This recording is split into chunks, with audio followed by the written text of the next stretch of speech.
മോളുടെ പോലെയല്ല അമ്മ.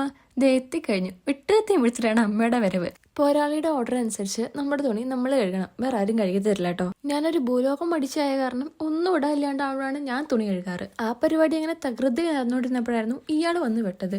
ഇവർ കപ്പിൾസായിട്ട് എന്തോ ടൂറിന് വന്നാ തോന്നുന്നു. കാരണം ഇവിടേക്ക് ഇവരെ കാണാറില്ല. ഒരാൾ കുറച്ചങ്ങോട്ട് നീങ്ങി ഇരുന്ന് റെസ്റ്റ് എടുക്കുന്നുണ്ടേ. പക്ഷേ ഇവൻ പോരാളി കഷ്ടപ്പെട്ടുണ്ടാക്കിയ കൃഷി മുഴുവൻ പറിച്ച് കഴിച്ചുകൊണ്ടിരിക്കുകയാണ്. എന്ത് ചെയ്യാനാ?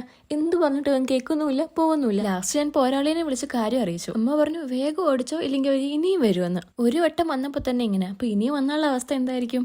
അതുകൊണ്ട് ധൈര്യമൊക്കെ സംഭരിച്ച് 2 ചെരുപ്പെടുത്ത് എറിഞ്ഞു നോക്കി. പക്ഷേ ഒത്തില്ല. 5-6 പട്ടികൾ വന്നിട്ട് ഞാൻ ഇറങ്ങിയില്ല. പിന്നല്ലേ കൊച്ചെന്നേ പോയി തെരച്ചിന് കളിക്ക് കൊച്ചെന്നാണ് കൊരങ്ങ് സാർ എന്നോട് പറയുന്നത്. പക്ഷേ സാറിന് അറിയാത്ത വേറൊരു കാര്യം കൂടെ ഉണ്ട്. മോളുടെ പോലെയല്ല അമ്മ.